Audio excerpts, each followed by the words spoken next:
Cycling. இப்ப நம்ம சைக்கிளிங்க பத்தி பார்க்க போறோம். இதுக்கு வயது வரம்பே கிடையாது. அதே மாதிரி சுவாசிக்கிறதுக்கும் இதுல எந்த விதமான கட்டுப்பாடும் கிடையாது. உங்களால முடிஞ்ச அளவுக்கு இந்த பயிற்சி நீங்க செய்யலாம். சைக்கிளிங். இப்போது கால்களை மெதுவாக உயர்த்துங்கள். 30 டிகிரி, 60 டிகிரி, 90 டிகிரி. கால்கள் 90 டிகிரியில் இருக்கும்போது சைக்கிள் ஓட்டுவது போல் காலை அசைக்கவும். நினைவு வைத்துக் கொள்ளுங்கள், இந்த பயிற்சியை முழுவதும் மெதுவாகத்தான் செய்ய வேண்டும். அதாவது ஸ்லோ சைக்கிளிங் செய்வது போல. உங்களின் சௌகரியம் போல் செய்யவும். தரையை தொட்டு காலை மேலே 90 டிகிரியில் கொண்டு வந்து ரொட்டேட் செய்யவும். ஃபார்வர்டில் 5 முறையும் பேக்வேர்டில் 5 முறையும் செய்ய வேண்டும்.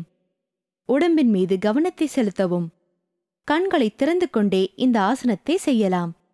சுலபமாக செய்ய முடிந்த அளவிற்கு இதை செய்யலாம். பிறகு 2 கால்களையும் 90 டிகிரியில் வைக்கவும். மெதுவாக கீழே இறக்கி ரிலாக்ஸ் செய்யவும். ரிலாக்ஸ் செய்யும்போது உடலை தளர விடவும். கண்களை மூடவும். பயன்கள்.